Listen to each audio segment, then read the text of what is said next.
নৱেম্বৰ ডিচেম্বৰত আপোনালোকক মাতিম তেতিয়া গৰমো কম হ'ব কিন্তু যেহেতু 126টা সমষ্টিত আমি এই পুঁজি বিতৰণ কৰিব লাগিব তাৰ কাৰণে আমি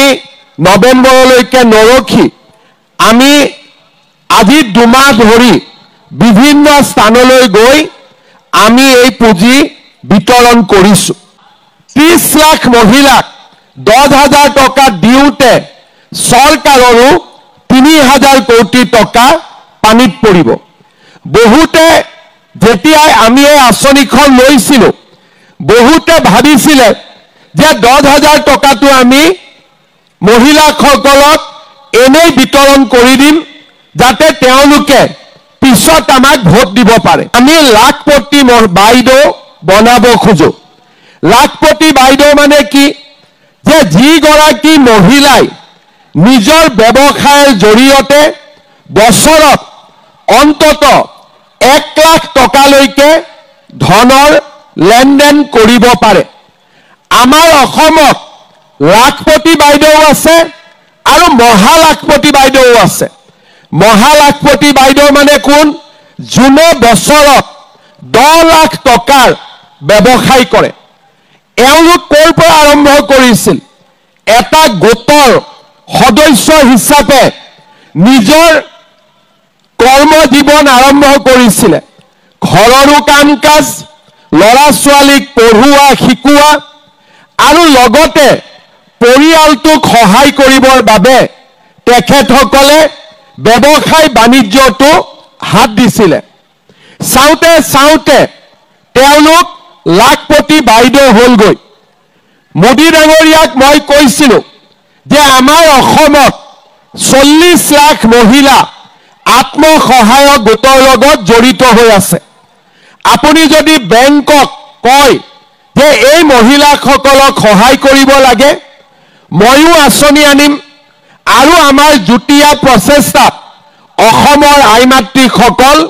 লাখপতি বাইদেউ নিশ্চিতভাৱে হ'ব পাৰিব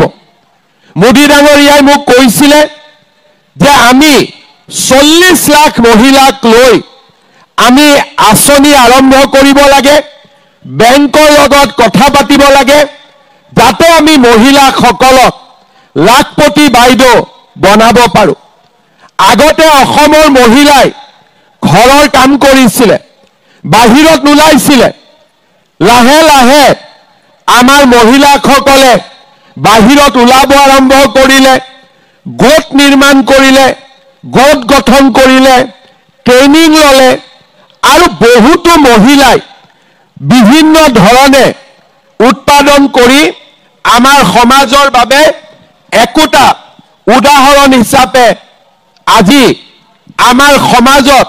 তেখেতসকলে উজলি উঠিব পাৰিছে মই বহুত দূৰলৈ নাযাওঁ বঙাইগাঁও জিলাৰ হিমানী বৰ্মন তেখেত আগতে বঙাইগাঁও সমষ্টিত এতিয়া চিৰাং জিলাত হিমানী বৰ্মন বাইদেৱে বিদ্যাপুৰ উন্নয়ন খণ্ডৰ ৰামধেনু ৰামকানু ভিঅ আৰু তুনিয়ামা CLFৰ অধীনত হনুমান আত্মসহায়ক গোটৰ সদস্য আছিল গ্ৰুপলৈ 1 লাখ টকা আহিলে আৰু তেওঁ সাজ পোছাক বনোৱা আৰু সিলাই মেচিনৰ কাম হাতত ললে লাহে লাহে উৎপাদন বাঢ়ি গৈ থাকিল আৰু বৰ্তমান 4টাকৈ সিলাই মেচিন আৰু গ্ৰুপটোৰ বাকি সদস্যসকলৰ লগত লগ লাগি এতিয়া হিমানী বৰ্মনে মাহত 12ৰ পৰা 14,000 টকা তেওঁ উপাৰ্জন কৰে অৰ্থাৎ বছৰি 1.5 লাখ টকা বাইদেৱে আজি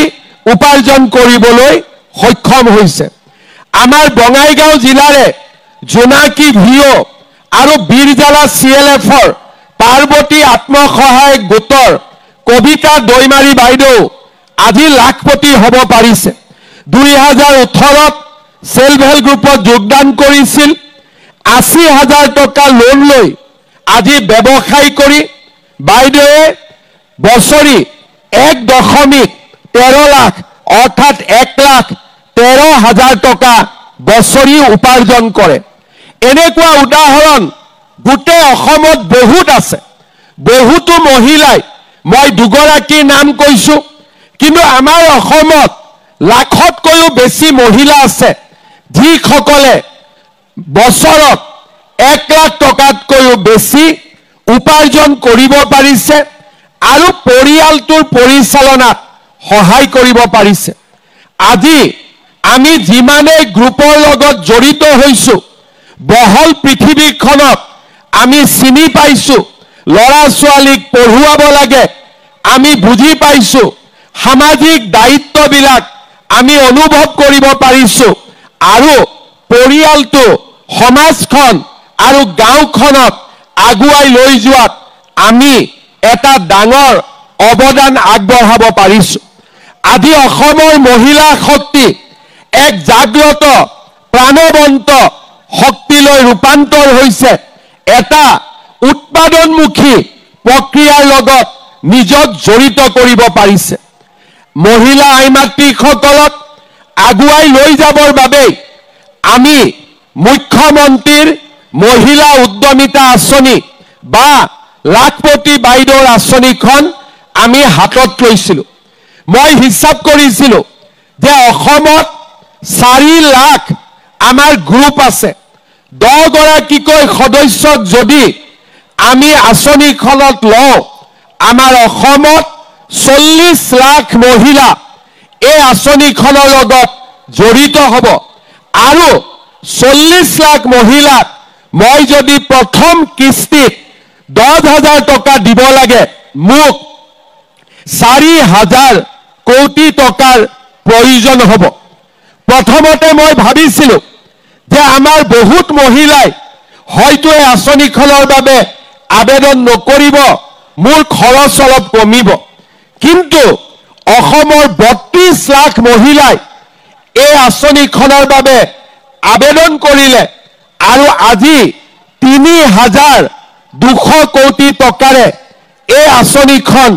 আমি হাতত লৈছো বাকি 8 লাখ মহিলাই কিয় আঁচনিখনত অংশগ্ৰহণ নকৰিলে কাৰণ কাৰোবাৰ ঘৰত 3টাতকৈ বেছি সন্তানৰ জন্ম হৈছিল আমি কৈছিলো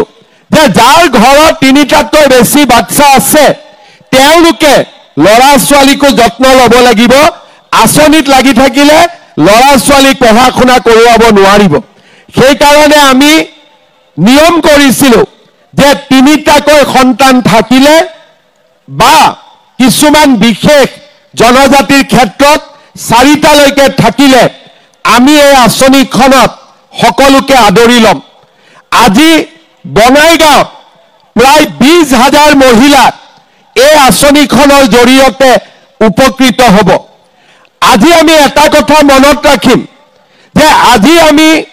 এই আঁচনিখনৰ প্ৰথম পৰ্যায়ত আহি উপস্থিত হৈছো এই আঁচনিখনৰ দ্বিতীয় পৰ্যায় আছে আৰু এই আঁচনিখনৰ তৃতীয় পৰ্যায়ও আছে আজি মই আপোনালোকক 10,000 টকা দিম লগে লগে আপোনালোকে কি কৰিব লাগিব যোনে যেনেকে পাৰে এটা মোবাইল ফোন কিনি ল'ব লাগিব কোনে মোবাইল ফোন কিনিব কোনে নিকিনে কেইগৰাকীমান বাইদেৱে মোবাইল ফোনত ভিডিঅ' ৰেকৰ্ডিং কৰি আছিলে তেওঁলোকৰটো আছে